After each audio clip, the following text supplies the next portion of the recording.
श्रेयादित्यकवचम् उदयाचलमागत्य वेदरूपमनामयम् तुष्टावपरया भक्त्या वालखिल्यादिभिर्वृतम् देवासुरैः सदा वन्द्यम् ग्रहैश्च परिवेष्टितम् ध्यायन् स्तुवन् पठन्नाम यः सूर्यकवचं सदा घृणिः पातु शिरोदेशम् सूर्यः फालं च पातु मे आदित्यो लोचने पातु श्रुति पातु प्रभाकरः घ्राणं पातु सदा भानुः अर्कः पातु मुखं तथा जिह्वां पातु जगन्नाथः कंठं पातु विभावसुः स्कन्धौ ग्रहपतिः पातु भुजौ पातु प्रभाकरः अहस्करः पातु हस्तौ हृदयं पातु भानुमान् मध्यं च पातु सप्ताश्वो नाभिं पातु नभो मणिः द्वादशात्मा कटिं पातु सविता पातु सृक्किणी उरु पातु सुरश्रेष्ठो जानुनी पातु भास्करः जङ्घे पातु च मार्ताण्डो गलं पातु त्विषाम्पतिः पादौ ब्रघ्न सदा पातु मित्रोऽपि सकलं वपुः वेदत्रयात्मकस्वामिन् नारायण जगत्पते आयातयामं तं कञ्चिद्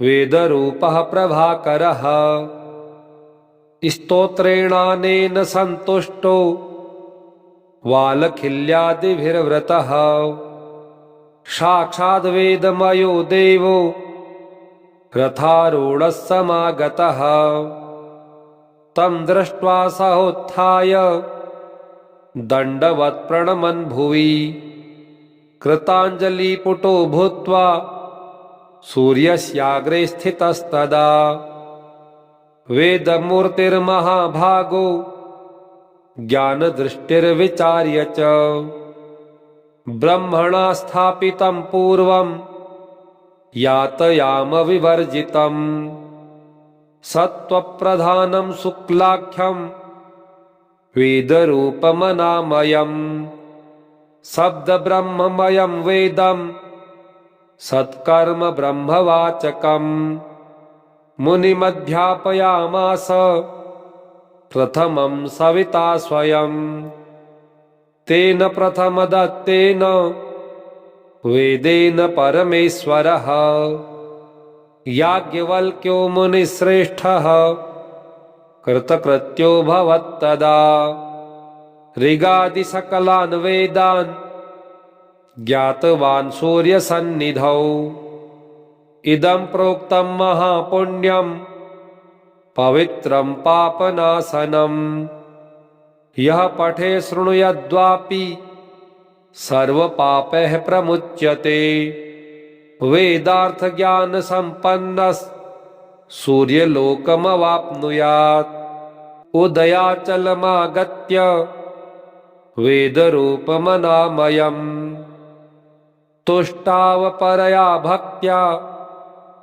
वालखिल्यादिभिर्वृतम् देवासुरैः सदा वन्द्यम् ग्रहैश्च परिवेष्टितम् ध्यायन् स्तुवन् पठन्नाम यः सूर्यकवचं सदा घृणिः पातु शिरोदेशम् सूर्यः फालं च पातु मे आदित्यो लोचने पातु श्रुति पातु प्रभाकरः घ्राणं पातु सदा भानुः अर्कः पातु मुखं तथा जिह्वां पातु जगन्नाथः कंठं पातु विभावसुः स्कन्धौ ग्रहपतिः पातु भुजौ पातु प्रभाकरः अहस्करः पातु हस्तौ हृदयं पातु भानुमान्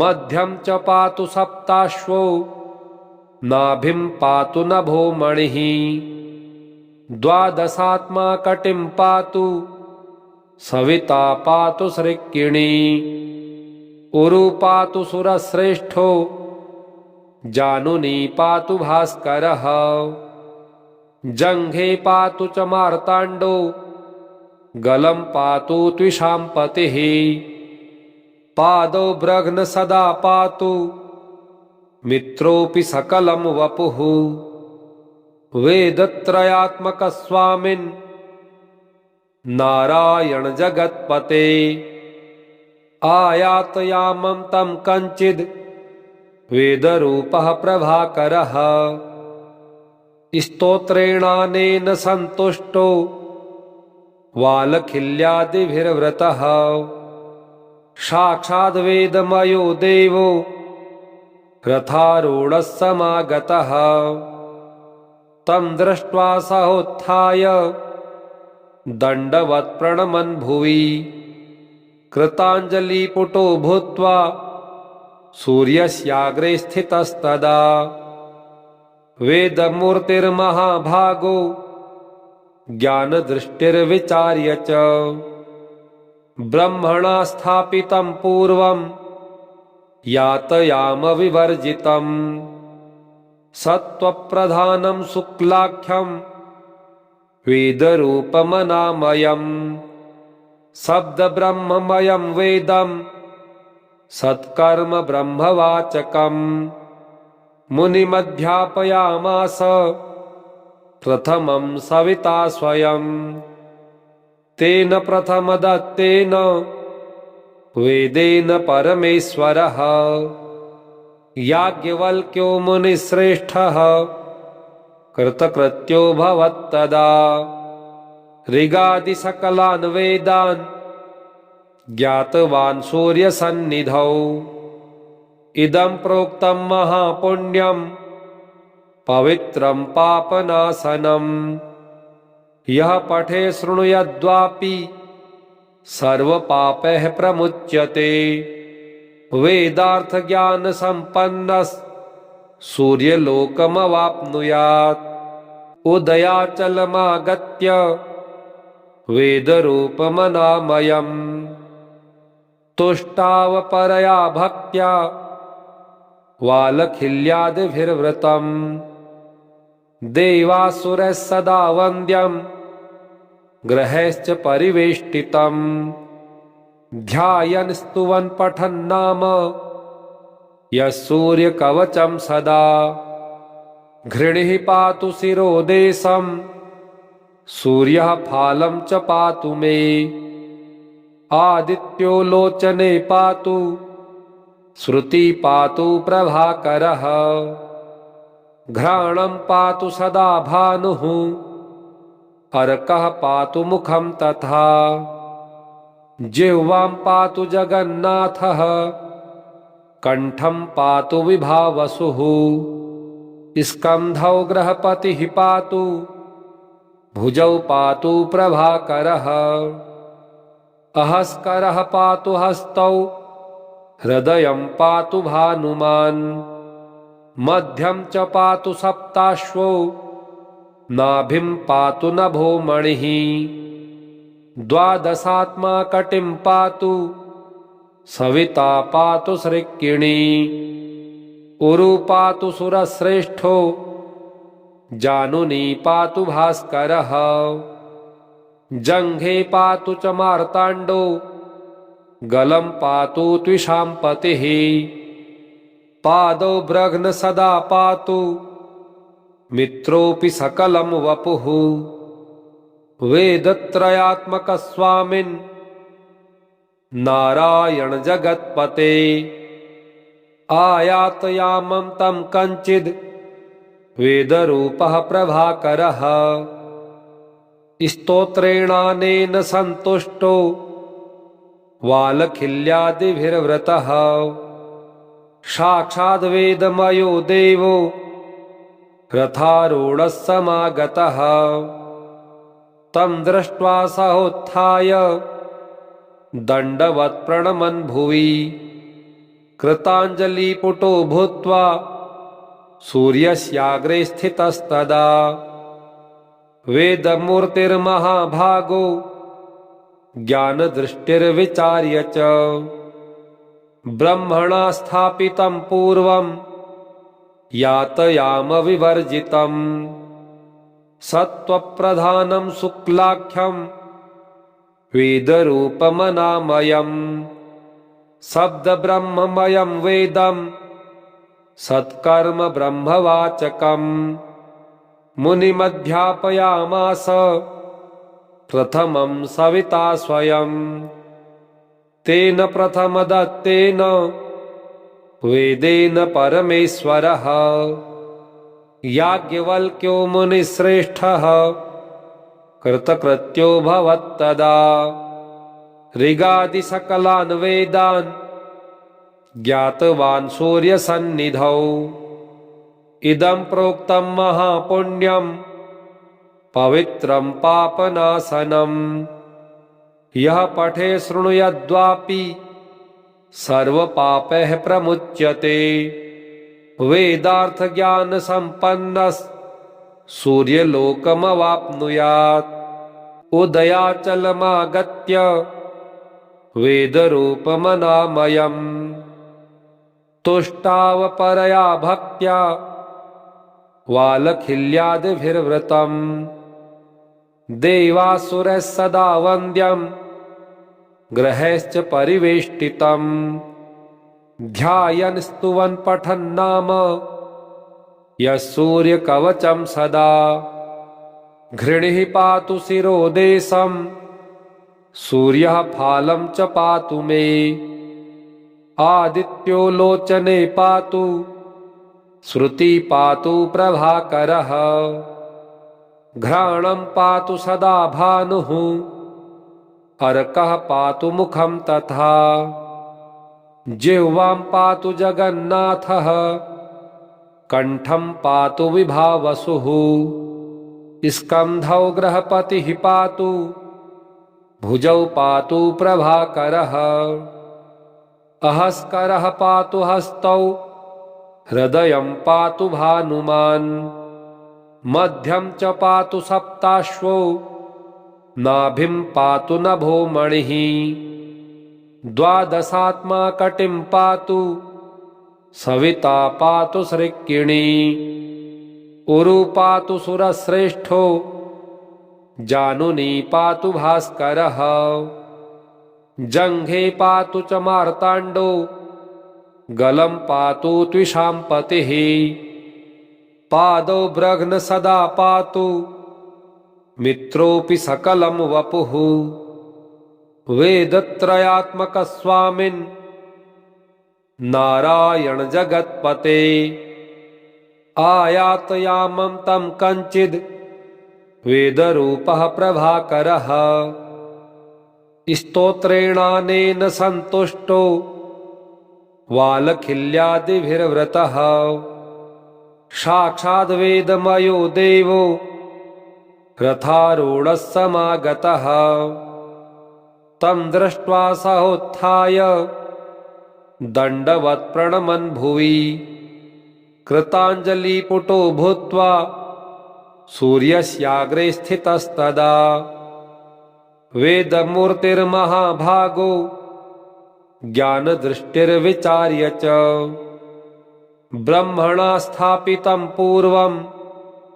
यातयामविवर्जितं सत्त्वप्रधानं शुक्लाख्यं वेदरूपमनामयं शब्दब्रह्ममयं वेदं सत्कर्म ब्रह्मवाचकं मुनिमध्यापयामास प्रथमं सविता स्वयं तेन प्रथमदत्तेन वेदेन परमेश्वरः याज्ञवल्क्यो मुनिश्रेष्ठः कृतकृत्यो भवत्तदा ऋगादिसकलान् वेदान् ज्ञातवान् सूर्यसन्निधौ इदं प्रोक्तं महापुण्यं पवित्रं पापनाशनं। यः पठे शृणुयाद्वापि सर्वपापैः प्रमुच्यते। वेदार्थज्ञानसम्पन्नः सूर्यलोकमवाप्नुयात्। उदयाचलमागत्य वेदरूपमनामयम्। तुष्टावपरया भक्त्या वालखिल्यादिभिर्वृतम्। देवासुरैः सदा वन्द्यम् ग्रहैश्च परिवेष्टितम्। ध्यायन् स्तुवन् पठन् नाम यः सूर्यकवचं सदा। घृणिः पातु शिरोदेशं सूर्यः फालं च पातु मे। आदित्यो लोचने पातु श्रुति पातु प्रभाकरः। घ्राणं पातु सदा भानुः अर्कः पातु मुखं तथा। जिह्वां पातु जगन्नाथः कंठं पातु विभावसुः। स्कन्धौ ग्रहपतिः पातु भुजौ पातु प्रभाकरः। अहस्करः पातु हस्तौ हृदयं पातु भानुमान्। मध्यं च पातु सप्ताश्वो नाभिं पातु नभो मणिः। द्वादशात्मा कटिं पातु सविता पातु सृक्किणी। उरु पातु सुरश्रेष्ठो जानुनी पातु भास्करः। जङ्घे पातु च मार्ताण्डो गलं पातु त्विषाम्पतिः।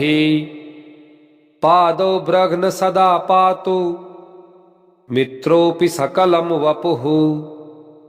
वेदत्रयात्मकस्वामिन् नारायण जगत्पते। आयातयामं तं कञ्चिद् वेदरूपः प्रभाकरः। स्तोत्रेणानेन सन्तुष्टो वालखिल्यादिभिर्वृतः। साक्षाद्वेदमयो देवो रथारूढः समागतः।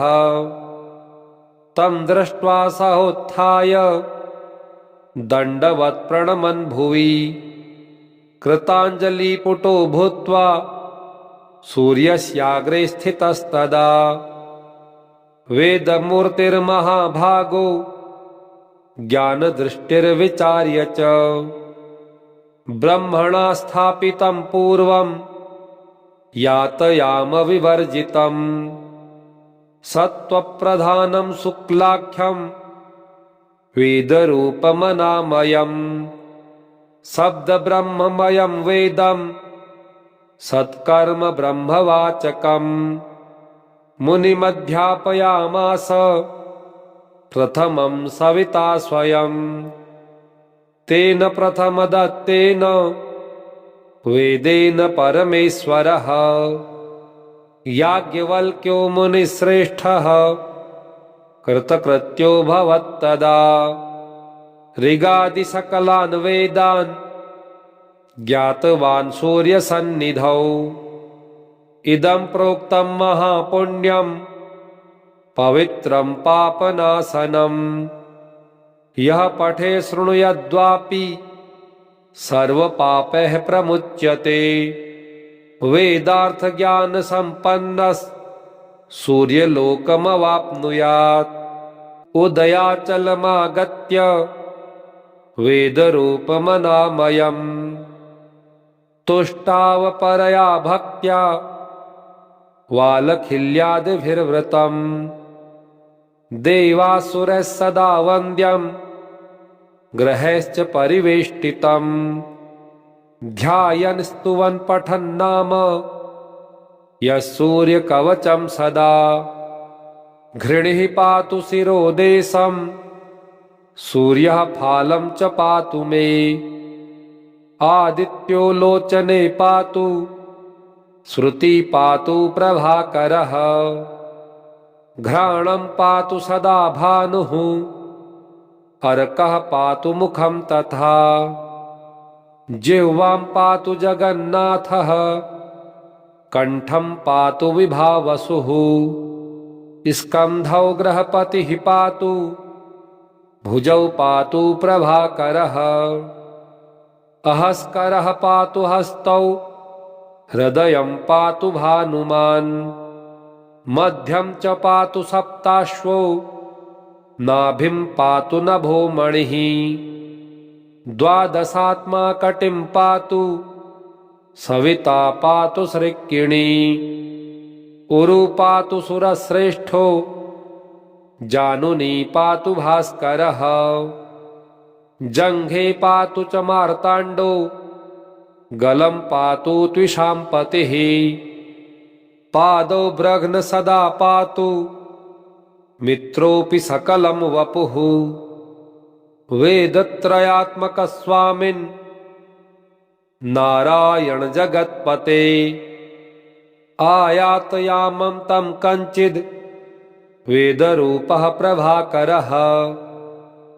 स्तोत्रेणानेन सन्तुष्टो, वालखिल्यादिभिर्वृतः।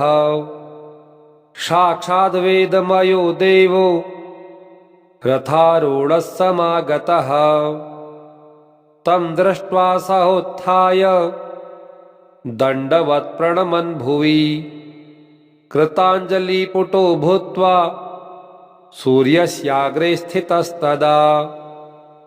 वेदमूर्तिर्महाभागो, ज्ञानदृष्टिर्विचार्य च। ब्रह्मणा स्थापितं पूर्वं, यातयाम विवर्जितम्। सत्त्वप्रधानं शुक्लाख्यं, वेदरूपमनामयम्। शब्दब्रह्ममयं वेदं, सत्कर्म ब्रह्मवाचकम्। मुनिमध्यापयामास, प्रथमं सविता स्वयं। तेन प्रथमदत्तेन, वेदेन परमेश्वरः। याज्ञवल्क्यो मुनिश्रेष्ठः, कृतकृत्यो भवत्तदा।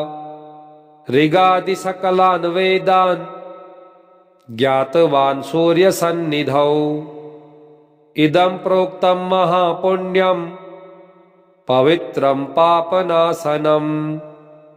यः पठे शृणुयाद्वापि, सर्वपापैः प्रमुच्यते। वेदार्थज्ञानसम्पन्नः, सूर्यलोकमवाप्नुयात्। उदयाचलमागत्य, वेदरूपमनामयम्। तुष्टावपरया भक्त्या, वालखिल्यादिभिर्वृतम्। देवासुरैः सदा वन्द्यम्, ग्रहैश्च परिवेष्टितम्। ध्यायन् स्तुवन् पठन्नाम, यः सूर्यकवचं सदा। घृणिः पातु शिरोदेशं, सूर्यः फालं च पातु मे। आदित्यो लोचने पातु, श्रुति पातु प्रभाकरः। घ्राणं पातु सदा भानुः, अर्कः पातु मुखं तथा। जिह्वां पातु जगन्नाथः, कंठं पातु विभावसुः। स्कंधौ ग्रहपतिः पातु, भुजौ पातु प्रभाकरः। अहस्करः पातु हस्तौ, हृदयं पातु भानुमान्। मध्यं च पातु सप्ताश्वो, नाभिं पातु नभो मणिः। द्वादशात्मा कटिं पातु, सविता पातु सृक्किणी। उरु पातु सुरश्रेष्ठो, जानुनी पातु भास्करः। जङ्घे पातु च मार्ताण्डो, गलं पातु त्विषाम्पतिः। पादौ ब्रघ्न सदा पातु, मित्रोऽपि सकलं वपुः। वेदत्रयात्मक स्वामिन्, नारायण जगत्पते। आयातयामं तं कञ्चिद्, वेदरूपः प्रभाकरः। स्तोत्रेणानेन सन्तुष्टो, वालखिल्यादिभिर्वृतः साक्षाद्वेदमयो देवो रथारूढः समागतः तं दृष्ट्वा सहोत्थाय दण्डवत् प्रणमन् भुवि कृताञ्जलिपुटो भूत्वा सूर्यस्याग्रे स्थितस्तदा वेदमूर्तिर्महाभागो ज्ञानदृष्टिर्विचार्य च ब्रह्मणा स्थापितं पूर्वं यातयामविवर्जितं सत्त्वप्रधानं शुक्लाख्यं वेदरूपमनामयम् शब्दब्रह्ममयं वेदं सत्कर्म ब्रह्मवाचकम् मुनिमध्यापयामास प्रथमं सविता स्वयं तेन प्रथमदत्तेन वेदेन परमेश्वरः याज्ञवल्क्यो मुनिश्रेष्ठः कृतकृत्यो भवत्तदा ऋगादिसकलान् वेदान् ज्ञातवान् सूर्यसन्निधौ इदं प्रोक्तं महापुण्यं पवित्रं पापनाशनं यः पठे शृणुयाद्वापि सर्वपापैः प्रमुच्यते वेदार्थज्ञानसम्पन्नः सूर्यलोकमवाप्नुयात् इति श्री आदित्यकवचम् श्री आदित्यार्पणमस्तु। ओम श्री आदित्याय नमः।